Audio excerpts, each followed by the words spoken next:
Deus, Pai de infinita misericórdia e bondade, Jesus, querido amigo e mestre, estamos agradecidos mais uma vez de aqui estarmos com saúde para mais esse encontro, onde vamos aprender um pouco mais da tua doutrina. Que os irmãos da Pátria Espiritual Superior, trabalhadores desta casa, possam intuir a nossa irmã Sueli, que assim, com certeza o será, e que assim nós outros possamos aprender ao máximo todos esses ensinamentos que nos serão passados. Obrigado mais uma vez, que assim seja, Mestre Jesus, em seu nome, em nome de Deus Todo-Poderoso. Que assim seja. Sueli Machado, bem-aventurados os brandos e pacíficos. Isso aí. Graças a Deus a gente está aqui para estudar essa doutrina juntos, encarnados, desencarnados, e isso é muito bom, gente. Essa oportunidade que a gente tem na terça-feira, ela é valiosa, né? Nós estamos no mês de dezembro e estamos envolvidos aí com tantas coisas, né? Não podemos deixar que essa fase que a gente está vivendo ofusque a nossa alegria com a época. Quando a gente fala isso, mas é uma bobagem isso, porque Jesus nem nasceu em dezembro, né? A história diz que nem foi assim, isso é tudo comércio, as pessoas ficam falando assim. Mas, na verdade, não é bem assim. É uma festa universal, todo mundo comemora, todo mundo pensa, todo mundo se comove. Ela é carinhosa, a gente tem o coração mexido, ouve uma musiquinha de Natal, vê um filmezinho de Natal. Que coisa mais linda esses filmes de Natal que a gente tem nessa época, eles colocam muitos. Essas cidadezinhas menores, né, mesmo aqui no Brasil, o Sul é muito chegado a esse padrão europeu. Olha as festinhas, as pessoas, são as músicas, é tudo tão bonito, tão comovente. Eu não sou uma manteiga derretida para muitas coisas, não. Mas quase sempre eu fico chorando nesses filmezinhos de Natal. Porque mexe com a nossa emoção, mexe com o coração. Então é uma época muito boa para a gente pensar bem nessa situação. Por quê? É o aniversário de Jesus. Jesus está aqui na codificação, né? O número 625. Kardec pergunta aos espíritos qual o modelo mais perfeito que Deus colocou no mundo para ser seguido por nós. E eles respondem: vede Jesus. Então é universal. Jesus é aquele que veio nos mostrar que o bem vale a pena, que o amor vale a pena. Ele deu a vida dele para provar que a vida verdadeira é a vida espiritual, não é a vida da matéria. Então é o nosso grande exemplo. E o que acontece em dezembro? Em dezembro, nós temos aí o resgate da mensagem de Jesus, mais que nos outros meses. Perto da Páscoa é aquela tristeza, é aquele ritual da morte de Jesus, naquela cruz, com a cabeça cheia de espinhos, sangrando. É uma imagem horrorosa aquela, né? É uma imagem que nem deveria ser colocada para ninguém, para não ficar aquela coisa, aquela visão triste, não é? Já o Natal é ele nascendo. É ele nascendo. Então, todo ano, ele renasce na nossa ideia, no nosso coração, no nosso desejo de ser melhor. E Jesus renasce a todos os instantes, em todos os dias do ano, no coração de cada pessoa que o encontra, às vezes, numa mínima coisa. Numa coisinha de nada, na fala de alguém, num filme que viu, numa situação que passou em casa. Aí tem aquela necessidade de se chegar um pouquinho mais perto daquele que chegou tão perto de nós. Porque quando a gente fala em Deus é o Criador, Deus é a inteligência suprema. Mas como os espíritos responderam para Kardec, ele é a inteligência suprema e a causa primária de todas as coisas, a causa primária. Mas Jesus é filho de Deus, como todos nós somos, não é o único, porque senão nós íamos ser filhos de quem? Não é? Então, Jesus é aquele espírito que já tinha feito uma caminhada, foi criado como nós, simples e ignorante, mas já tinha feito uma caminhada imensa, né, em busca da perfeição, porque a gente não é, a gente quando é que sai das mãos do Criador, após o princípio do nosso espírito, né, o princípio espiritual, ter passado por todos os reinos na lei evolucionista, de todos os reinos da natureza, o princípio e não o espírito, porque o espírito, ele foi criado quando o princípio espiritual já tinha feito toda a sua caminhada por todos os reinos, unidos à matéria, porque a matéria precisa do espírito para intelectualizá-la e ele precisa da matéria para que possa se manifestar nos mundos materiais. Então, quando chega naquele ponto, o espírito é criado simples e ignorante. Conhecimento, sim, de todo o aprendizado, como ainda princípio espiritual. Mas como espírito, conhecimento zero. Mas 100% de potencial de aprendizado. Então, a gente vai ao longo da nossa caminhada infinita, porque nós somos imortais, fazermos o nosso trabalho em busca da perfeição. Jesus também fez essa caminhada toda. Quando a Terra foi criada, há bilhões de anos, né? Bilhões, 14, né? Acho que é 14, né? 4? Pois é. Então, Jesus já era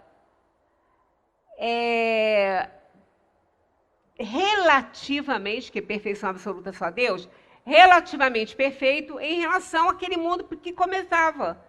Ele foi designado pelo Criador aí para trabalhar, como todos nós trabalhamos na Terra e trabalhamos no além, para fazer a coordenação daquele plano que estava surgindo ali. Então, Jesus já era relativamente perfeito com relação ao mundo que estava se formando, já com todo o potencial, com know-how, com todo o conhecimento, para fazer a direção desse novo mundo, né? Que passou pela ordem dos mundos primitivos e agora é um plano de provação e expiação e está mudando. Está saindo desse também. Como saiu da classe dos mundos primitivos e passou a ser provas e expiações, agora ele está caminhando para um planeta regenerador. Ele nunca parou, esse processo é longo, vem de milênios, né? Mas ele está muito próximo de se tornar um plano regenerador. E que plano é esse? O que muda? A Terra não vai mudar nada, a Terra está pronta. Nós é que temos que mudar. A transformação não é da Terra, é nossa. É dos humanos que a habitam, é dos espíritos que nela encarnam e reencarnam. Então a Terra está caminhando, portanto, para ser aquele planeta que vai receber espíritos não mais nocivos a uma sociedade. Espíritos que são verdadeiros valores sociais e vai receber espíritos em regeneração. O que é isso? É aqueles que já entenderam, aqueles que já conhecem, já entenderam o processo do bem. Ainda carregam algumas inferioridades, mas não é a maioria, né, dos seus sentimentos. Então, ainda possuem algumas inferioridades, mas não como nós, que estamos nessa terra, que temos muitas inferioridades ainda agarradas em nós. É o orgulho, é a vaidade, é a cobiça, é a inveja, é o ódio, é a ira, é tudo, tudo, né? O orgulho e o egoísmo são os pais de todos os outros. Então, a gente ainda tem muito isso. Mas quando a gente começa a passar por processos de dor, de sofrimento, o que não é necessário esse processo, não é? Porque Kardec também ouviu dos espíritos que para que o espírito se aperfeiçoe, ele não precisa da feira do mal. É apenas a da ignorância, que vai forçando a barra para o desenvolvimento do conhecimento, porque quanto mais conhecimento, mais possibilidade de escolha. Então, o desenvolvimento intelectual, ele vem antes do desenvolvimento moral. Porque o desenvolvimento moral, ele faz parte das boas escolhas que fazemos. E a gente só pode escolher algo quando a gente conhece. Então, o intelecto vem primeiro. Então, nós estamos numa fase que estamos bem desenvolvidos intelectualmente, mas está faltando muito a parte moral, está faltando a parte espiritual, está ainda em desarmonia e um passarinho só voa com as duas asas boas, né? Se uma estiver danificada, não vai voar. Então, não adianta nada ser muito inteligente e ter pouca moralização, porque não vai voar. Então, nesse caso, a gente precisa atentar para a mensagem de Jesus. Jesus andou aqui no mundo e dos 30 aos 33 anos, ele ensinou tudo que a gente precisava saber. Somos espíritos reencarnados que já vivemos em vários momentos, em várias épocas, em outros lugares, em outros mundos. E ora, estamos na Terra, que está passando para um plano regenerador, e a gente precisa correr atrás desse aperfeiçoamento aí, senão nós não vamos voltar para a Terra. Quando Jesus disse que herdarão a Terra, bem-aventurados os que são brandos e pacíficos, porque possuirão a terra. Que terra? Ora, Jesus tanto fala que a gente não tem que juntar em celeiros, que a gente não tem que ficar juntando nada, porque vem a morte, ceifa a nossa vida na terra, e aí fica tudo aí. E a gente sabe que é assim. Mas como que ele nos oferece uma terra? Acha ruim da gente ter uns benzinhos e quer que a gente tenha a terra toda, né? Então, olha o que ele disse, ó. Bem-aventurados os que são brandos, porque possuirão a terra. Bem-aventurados os pacíficos, porque serão chamados filhos de Deus. Esse possuirão a terra não é a terra que custa dinheiro, não é aquela terra que a gente compra para levantar a nossa casa. Possuirão a terra renovada, possuirão um planeta não reformado, mas um planeta evoluído, mais do que a Terra é hoje. A Terra hoje, ela é um plano de provação e expiação. O que é isso? São espíritos devedores que reencarnam nela para poder resgatar o seu passado delituoso, os erros que cometeu, enxugar as lágrimas que fez rolar no rosto dos seus irmãos em momentos passados, resgatar a dignidade que fez ruir em outras encarnações, em seus comparsas, seus companheiros, seus afetos ou desafetos. Então a Terra é um plano para isso, porque o espírito, após desencarnar, quando ele entra na dimensão espiritual e sai da perturbação que ele passou por conta do desligamento do espírito e do perispírito com o corpo físico, por ocasião da morte do corpo, quando ele sai daquele estado de perturbação, ele começa a cair na realidade. A ficha cai para ele. Aí ele começa a vida dele toda a passar como num filme, e ele vai vendo o que ele fez de bom e de ruim. Aí começa a prestação de contas, né? Para quem? Para Deus? Não. Para Jesus? Também não. Para aqueles que ele explorou? Também não. Para a sua consciência, para si mesmo. Ali começa ele a ler a própria consciência, a lembrar de tudo que fez e começa a se reprovar ou se aprovar. Então é o balanço geral. Então não é para Deus que a gente presta conta. Deus sabe o que nós somos, quem somos, por que somos e o que poderíamos ser se quiséssemos. Ele sabe disso. Sabe tudo. Deus é o Criador, nos criou, é o nosso Pai.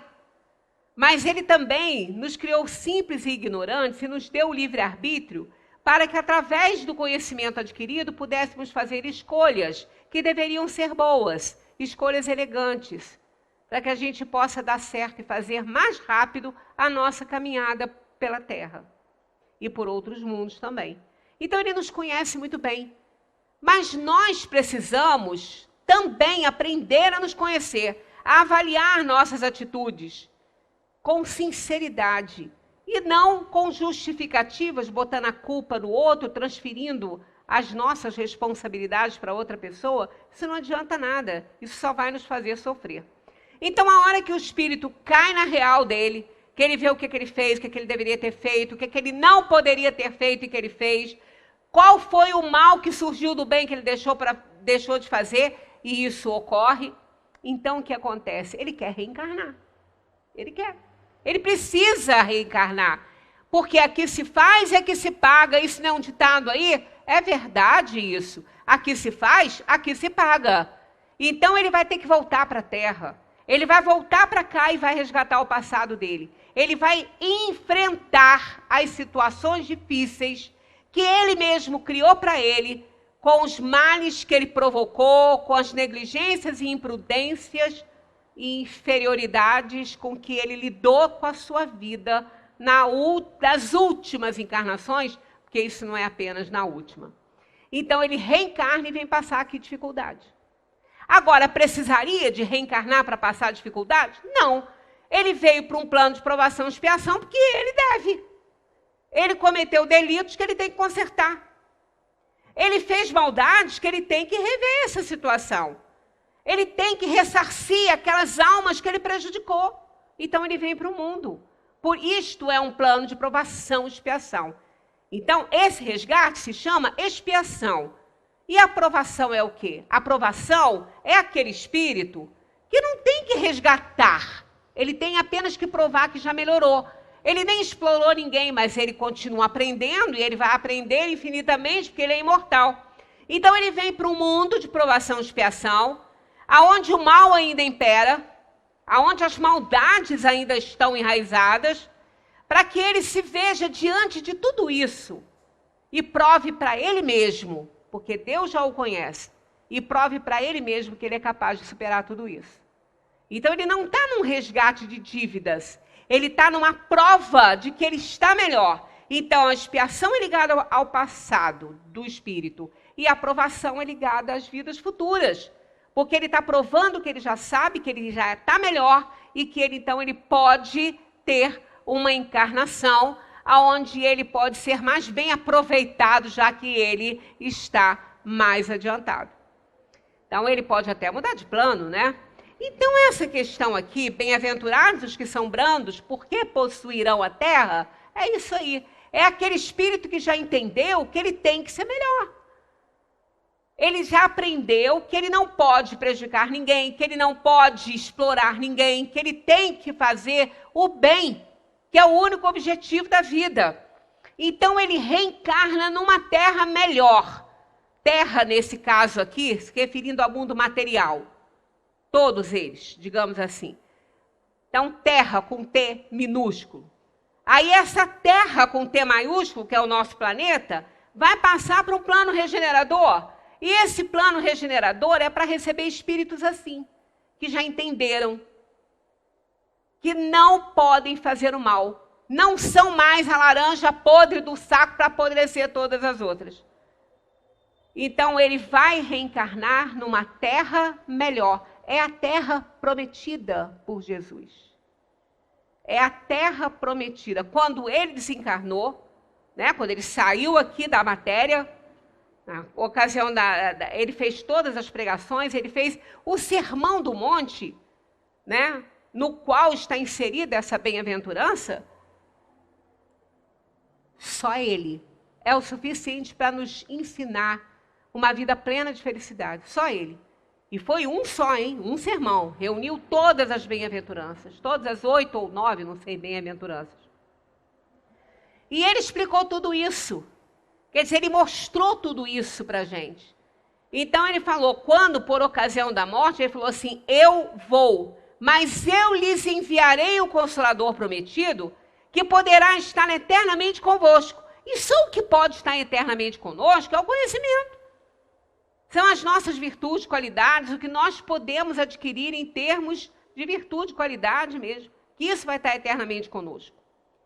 Então ele nos enviou muitos ensinamentos. A lei de Deus está escrita na nossa consciência. Ela está escrita em nós. Então ninguém pode dizer que não pode ler. né? Porque cada um tem a sua consciência. Então, aquele espírito que já entendeu que ele não pode continuar sendo a laranja podre do saco, que ele tem que melhorar, que ele não é o último biscoito do pacote, né? Até porque, quem sabe, o último biscoito do pacote pode estar bem mofado, né? Bem ruim. Pois é. Mas tem gente que se acha assim, né? Tem gente que acha que é o centro do universo, que tudo tem que girar em torno dela, que só ela que importa. Então, essas pessoas não herdarão a terra. Que herança é essa? É viver nela. Não é possuí-la, é viver nela. Nesta terra que Jesus prometeu, a terra prometida, é a terra regenerada, livre das almas inferiorizadas, capazes de minar uma sociedade. Então, agora, ele impõe algumas condições para que isso aconteça. E ele diz, o meu jugo é leve, porque eu só exijo amor. É o jugo leve. O que é jugo, né? A gente fala muito em jugo. Sabe o que é jugo? Jugo é aquela madeira que se coloca nos bois para subjugá-los a puxar a carroça. Né? Aquela trava de madeira que coloca aqui e eles não têm para onde ir. Eles ficam subjugados ali, um perto do outro ali, né? Quantos forem. Então é aquela trava, aquilo é um jugo. Então o jugo a que Jesus nos submete para que a gente não possa sair dele é o amor. Esse sim. Aí esse vai resplandecer e vai libertar o mundo, né? Então é isso que ele pede, quer dizer, ele só precisa disso. É a única imposição para herdar a terra. A herança dessa terra regenerada. Aí ele coloca, então, bem-aventurados que são brandos, porque possuirão a terra. Bem-aventurados os pacíficos, porque serão chamados filhos de Deus. Ora, imaginemos as pessoas do jeito que são, do jeito que ainda nós somos, as pessoas que eu estou dizendo que habitam a terra, estamos incluídos, né, na população aí da terra. Somos bélicos, somos muito bélicos. Quando a gente não atiça o fogo direto, a gente bota o fósforo na mão do outro. Podem reparar que nós somos extremamente bélicos. A gente guerreia e duela o tempo inteiro, de várias formas, principalmente com as nossas ideias. Principalmente com as nossas ideias. Então, se continuarmos com esse sentimento bélico, né, se não nos tornarmos pacíficos e brandos, sabe para onde que a gente vai quando reencarnar? Para a Terra é que não é. Que a Terra vai ser um plano regenerador.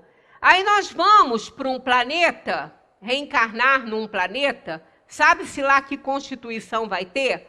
Porque são inúmeras as moradas na casa do Pai, mas que a população de espíritos encarnados ali é igual a essa que a gente está vivendo aqui. Não é melhor do que isso, não.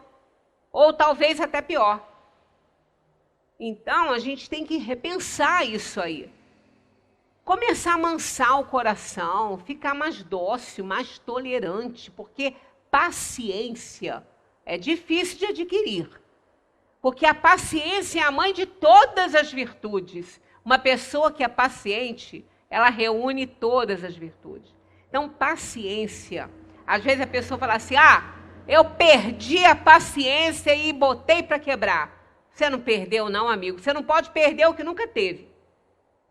Porque quem perde alguma coisa é algo tão pequeno, porque algo grande como paciência não se perde, é virtude. Virtude adquirida não se perde.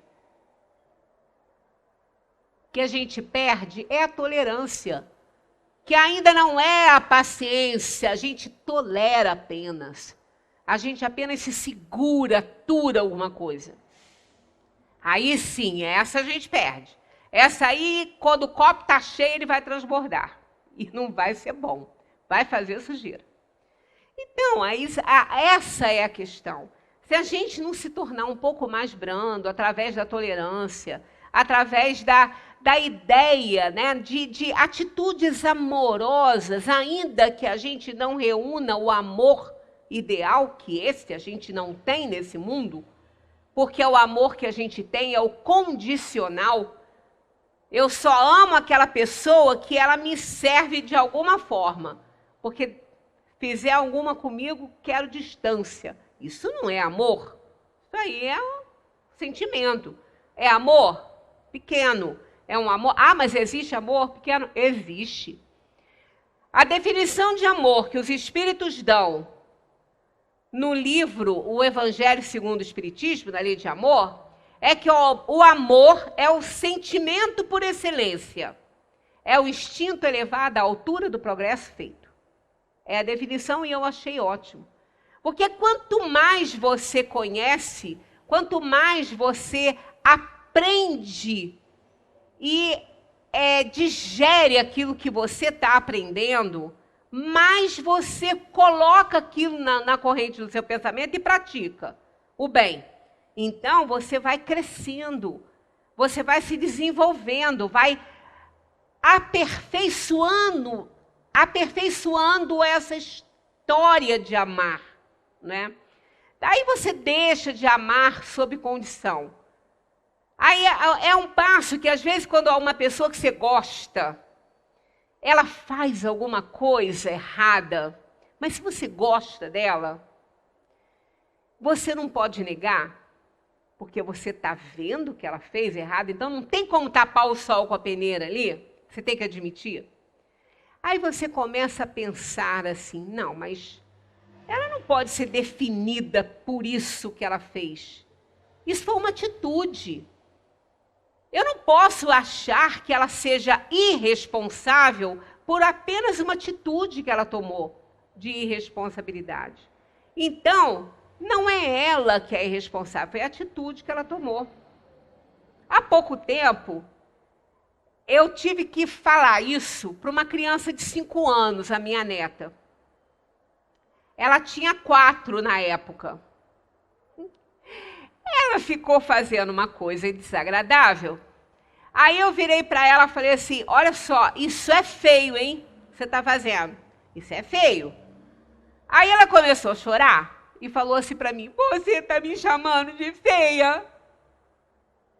Eu falei, claro que não. Você é linda. É uma princesa, nada de ser feia. Mas você falou... Eu falei, não, eu falei que o que você estava fazendo era feio. Não que você fosse feia. Eu não posso dizer que você é feia só por isso que você fez. Isso que você fez é feio. Foi feio. Mas se você não fizer mais, essa atitude não vai ter mais. Mas você não disse que você era feia. Agora, se é uma situação em que você não gosta da pessoa, aí você vai taxar a pessoa de tudo que é ruim. Você vai definir aquela pessoa pelo que ela fez. Isso é amor condicional. E quando você não define a pessoa pelo que ela fez, apenas define a atitude ainda como ruim, você está demonstrando que você realmente ama essa pessoa. Independentemente do que ela faça, você ama. Mas não é conivente com o que ela está fazendo. Esse é o amor incondicional. Esse é o amor que Jesus tem por nós. Esse é o amor que Deus tem por nós. Nos ama incondicionalmente, mas não é conivente com o mal que a gente faça. Não pode ser. Ele nos ensina a ser bom, ele colocou em nós, quando nos criou, simples e ignorantes, a essência do bem, a própria essência divina, que ele colocou em nós para que ela fosse cultivada. A semente do bem foi plantada para que ela fosse cultivada e para que ela pudesse florescer. Mas nós temos que fazer esse trabalho. O mal não foi plantado em nós, o mal não existe. O mal ele só existe quando a gente pratica essa ação ruim. Ele é fruto do mau uso do livre-arbítrio. Ele é gerado pela nossa incompetência ainda em definir que o único objetivo da vida é fazer o bem. Ele existe por isso, porque nós damos vida a ele. Esquecemos de regar a semente que Deus colocou em nós do bem e a gente prefere desenvolver o mal. Aí somos espíritos bem inferiorizados, precisando de aprender de alguma forma. E como que a gente vai aprender? Passando então pela dor e o sofrimento, já que o amor não foi o suficiente para a gente aprender. Então a gente passa por N problemas aí na vida. A gente passa por um monte de dificuldade. Principalmente em planos de provação e expiação como esse, que a morte é tão dramática. A perda dos entes queridos é tão, impactante e nos faz sofrer tanto. Mas a gente teve chance, a gente está tendo chances de aprender com amor, mas a gente não aprende. A gente aí acaba tendo que ter na carne aquilo que Paulo falou, o espinho na carne, para a gente poder sentir, né, a força dessa dor aí, para ver que precisa ser bom. Porque quando a gente é obediente e resignado, a dor fica menor. Do contrário, nós somos alvos de inferioridade. A Terra é um planeta que tem assim, ao seu redor, ela tem uma atmosfera fluídica ruim, uma atmosfera fluídica pesada por causa dos pensamentos gerados pela população que nela está, que é inferiorizada. A maioria é, porque ela é um planeta de provação e expiação. Ela não é um plano regenerador, ela não é um plano bom ainda, aonde o bem impere. Não, aqui o mal impera. Tem muita gente boa, mas o mal impera, é a maior parte. Então, os pensamentos exalados, e pensamento é matéria, isso fica grudado, feito um miasma em volta da Terra, e ela é opaca, ela não é bonita.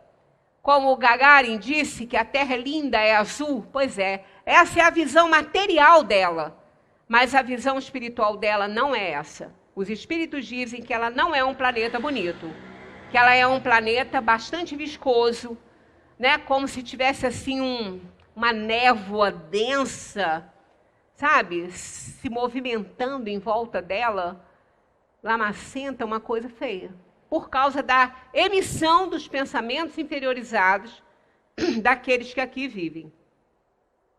Quando a gente muda o nosso padrão vibratório,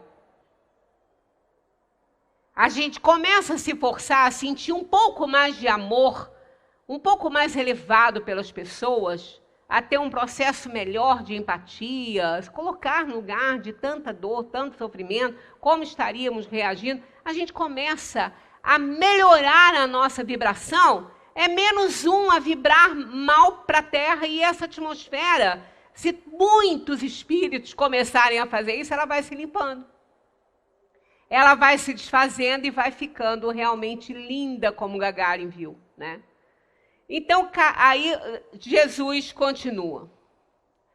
Isso está em Mateus, né? Sabeis que foi dito aos antigos, não matareis, e quem quer que mate merecerá condenação pelo juízo.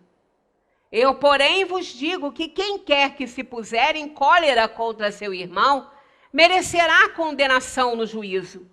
Que aquele que disser a seu irmão raca, merecerá condenado pelo conselho. E que aquele que lhe disser és louco, merecerá condenado ao fogo do inferno. Isso está lá em Mateus. Aí a gente vai analisando as coisas, né? Olha só, por essa máxima, Jesus institui uma lei. Quando ele proíbe aquilo ali, ele institui uma lei. Que lei? Por essas máximas, Jesus faz da brandura, da moderação, da mansuetude, da afabilidade e da paciência uma lei. né? Então quando ele condena aquele que fala raca para o seu irmão, o que vem a ser raca, né? Jesus instituindo aquela lei, ele condena, por conseguinte, a violência, a cólera e toda expressão descortês que alguém pode usar contra seus semelhantes. Todo aquele palavreado chulo que a gente começa, né? Que a gente, ao se dirigir a alguém, a gente emite aquelas coisas desagradáveis de ouvir e de falar, mas a gente nem acha, né? E fica aquele bando, né, de espíritos ali, coléricos, irados, falando toda sorte de bobagem, né? Pois é isso que Jesus condena, instituindo aquela lei da brandura, da mansuetude, a lei do amor, da moderação. Raca, quando ele diz que aquele que diz raca está condenado, né? Raca, entre os hebreus, era um termo desdenhoso que significava homem que não vale nada.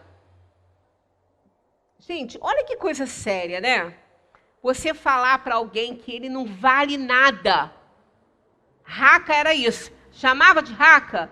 Hoje a gente não fala raca, mas fala o significado dela. Chega para o outro e fala, você não vale nada. Já imaginaram o alcance disso? Olha, o alcance disso em você, o seu estado nessa hora, quando você chega para aquela pessoa e diz que ela não vale nada, é muito sério, a gente não atenta para essas coisas.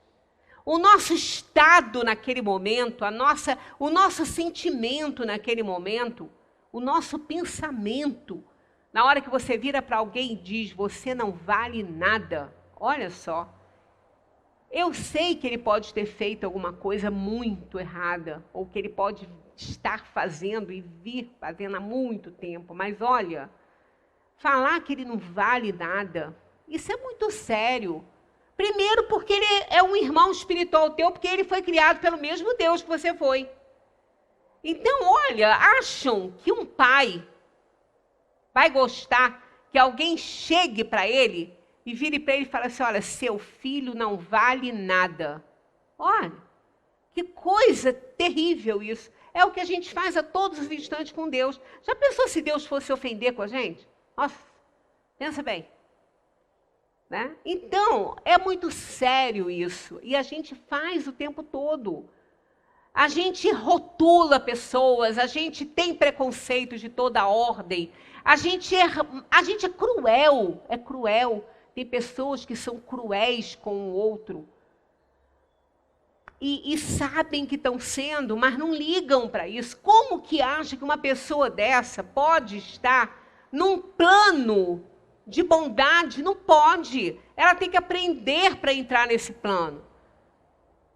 Ela também está falando que não vale nada, e ela que está fazendo isso. Nesse momento, com essa atitude, está valendo o quê?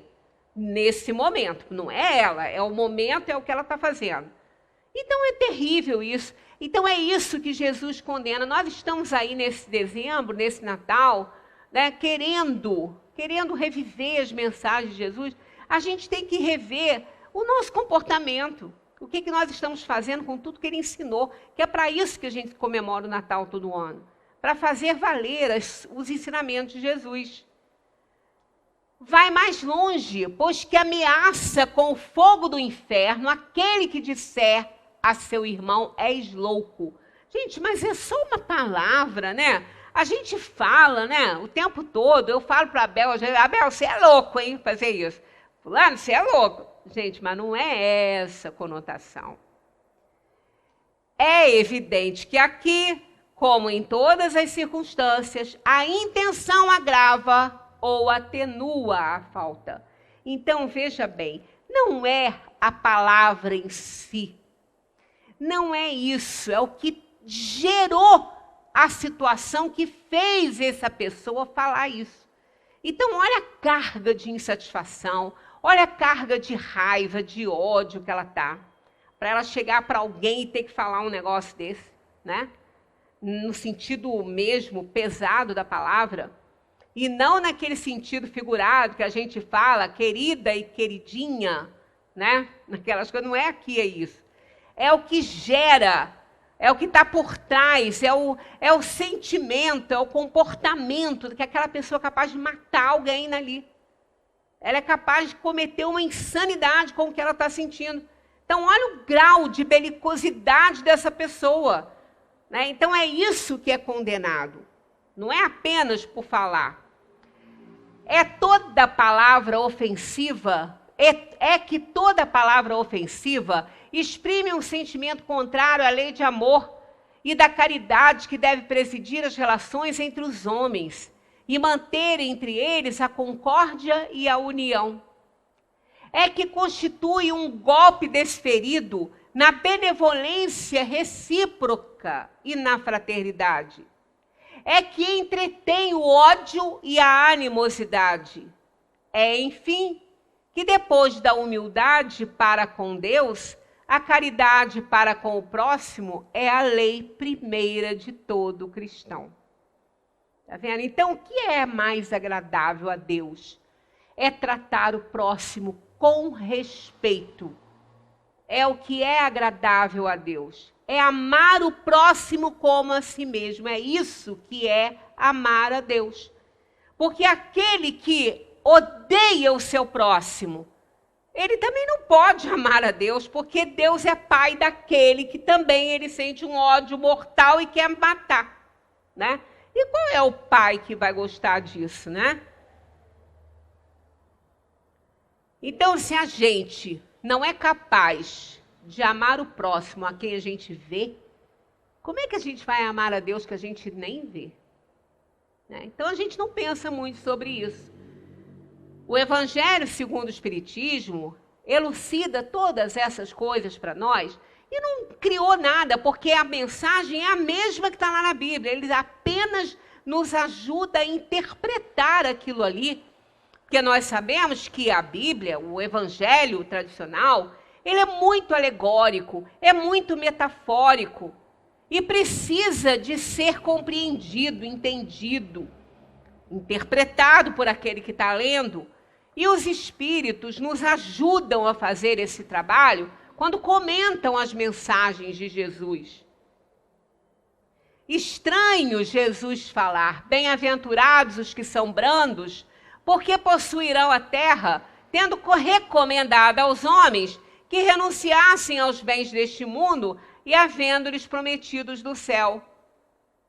Então, a gente já comentou isso, ele não está nos prometendo a terra como posse nossa, e sim uma terra regenerada para que a gente dê continuidade ao nosso aperfeiçoamento espiritual. Mas também está reforçando e ele apenas recomenda não se dar aos bens da matéria mais importância do que se dá aos bens do céu. Nunca, né, a gente vai ser condenado por possuir bens, por ter conforto, porque tem aquilo que almejou, porque trabalhou para aquilo. Ninguém está condenado por essa razão. Apenas que a gente não pode viver achando que isso é tudo. Porque tudo que está na terra é da terra. É empréstimo para nós. A gente não vai levar absolutamente nada. O que nós vamos levar daqui é a consciência. Aonde está escrita a lei de Deus e nela encontraremos todos os ensinamentos e tudo que é necessário para que a gente entenda que o bem é o único objetivo da vida. Então, é ela que vai conosco. É ela que estará conosco em todos os momentos, aqui e no além. Ele quis dizer que até agora os bens da terra são assambarcados pelos violentos, em prejuízo dos que são brandos e pacíficos. Porque a gente vê isso, né? A gente vê aquele que é violento, aquele que explora, aquele que rouba, aquele que é corrupto. O que a gente está vendo aqui, eles estão se dando muito bem. E a maioria que está tentando fazer as coisas direito, está se dando mal. Está tendo privações, está sofrendo.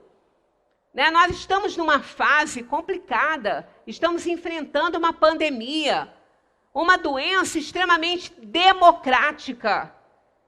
Um vírus que a gente não pode prever o que vai fazer no organismo da gente.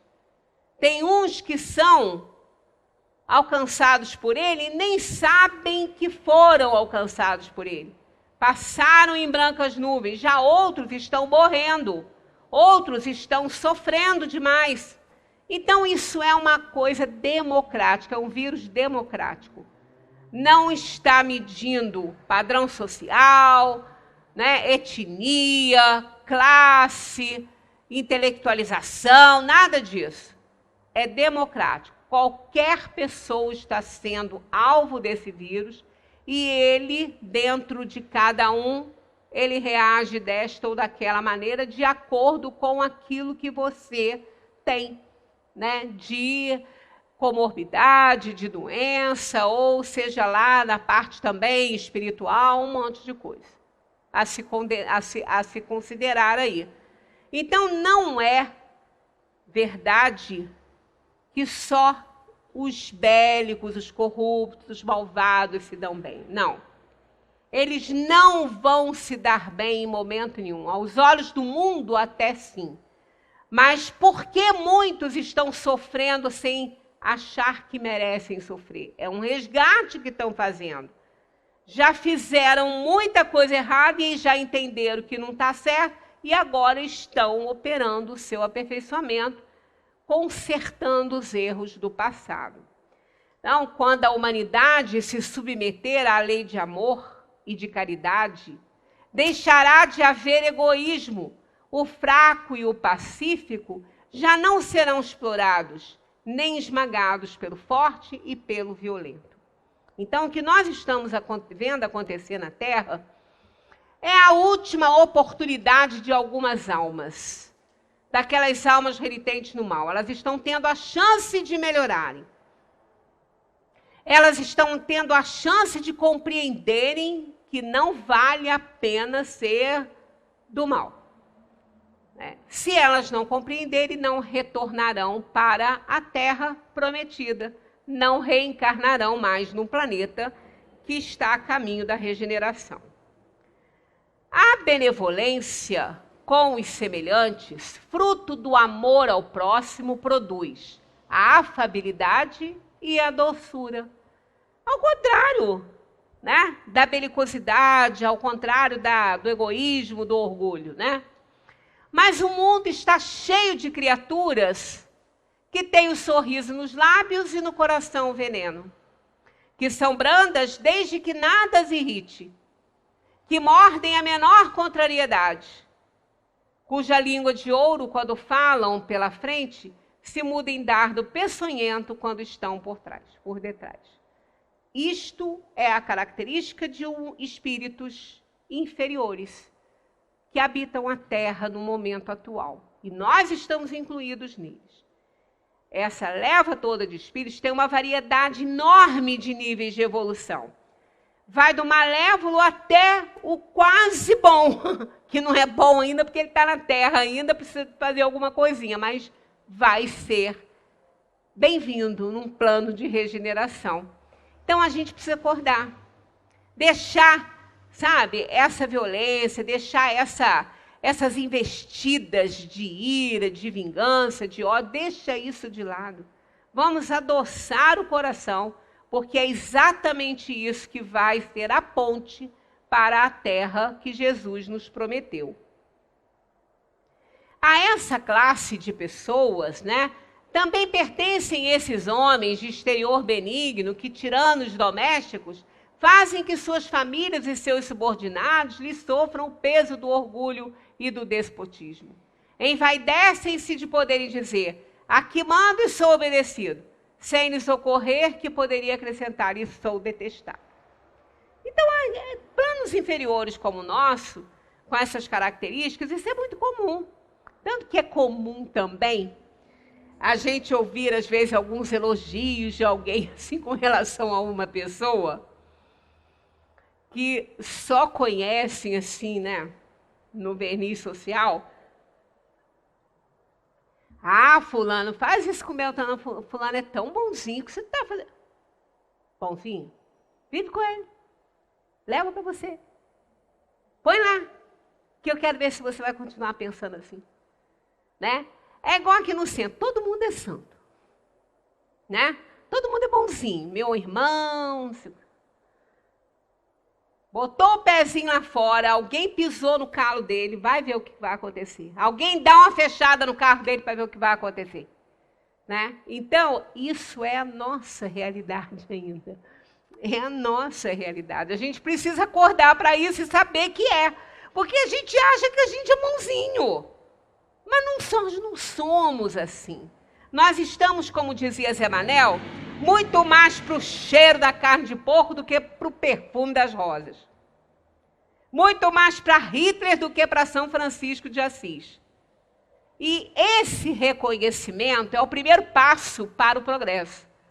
Porque quando a gente se reconhece assim, a gente tenta mudar, pelo menos, a gente faz alguma coisa. Mas se a gente acha que a gente realmente é bonzinho, aqueles que estão... O nosso ambiente doméstico é um termômetro maravilhoso, porque é ali, na intimidade doméstica, ali dentro, que as coisas, que as máscaras não são essas, a gente também tira quando chega em casa, mas tira a verdadeira, aquela que vem grudada aqui na cara, entendeu? Aquela que a gente nem no espelho a gente vê, mas que na hora que a gente está em dificuldade, ela cai. Ela cai. E esse momento que nós estamos vivendo é um momento das máscaras caírem. Subiu só essa aqui para proteger do vírus, lá para o nariz. Tem até um videozinho na Facebook que fala sobre isso, né? Que a máscara veio desempinar o nariz, né? É verdade, gente. Deus não criou Covid, a espiritualidade não mandou essa epidemia para ir, para desgraçar ninguém, não. Isso faz parte do contexto dos mundos. Né?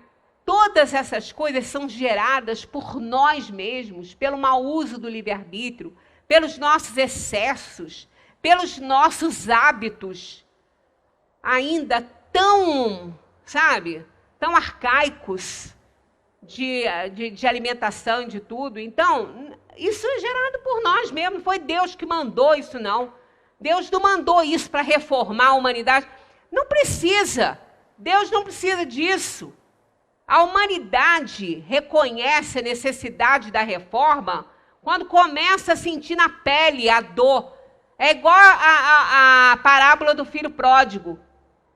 Ele foi até onde deu para ir. Quando ele viu que até os porcos tinham um alimento melhor do que ele resolveu pegar o caminho de volta. Ele resolveu voltar para a casa do pai. E é isso que acontece com a gente. A gente vai deixando, vai fazendo, vai acumulando, vai fazendo. Quando a gente vê que o mal está num ponto que a gente não consegue lidar, a gente para.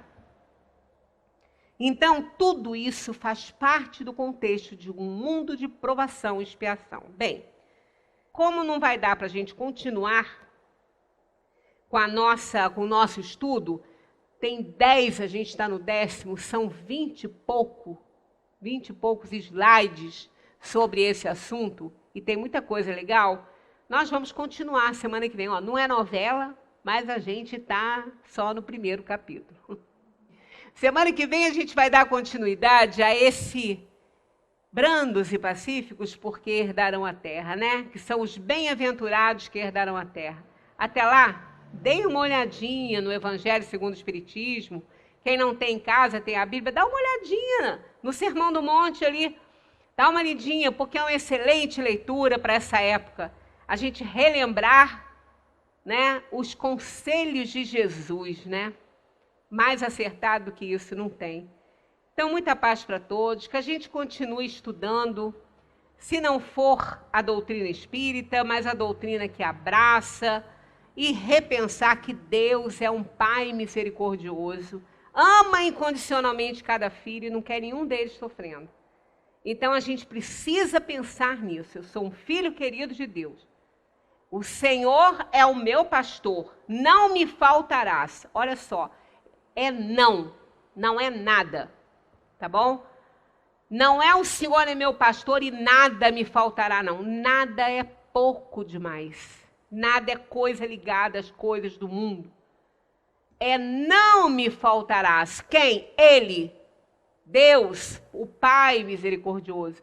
O Senhor é o meu pastor e não me faltarás. Ele não vai nos faltar em nenhum momento da nossa vida. Em nenhum instante ele vai nos faltar.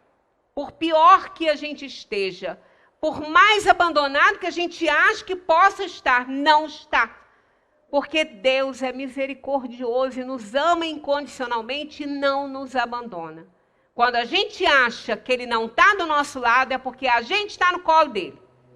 Então, vamos pensar que somos filhos queridos do Pai, vamos nos voltar para ele, vamos encontrar o retorno, o caminho de volta à casa do Pai. E nada, em nenhum momento melhor do que esse, não só pela dor e o sofrimento que estamos todos passando, também por ser o momento de relembrar o Natal, o nascimento daquele que veio nos trazer a boa nova e dizer que o bem vale a pena. Muita paz para todos.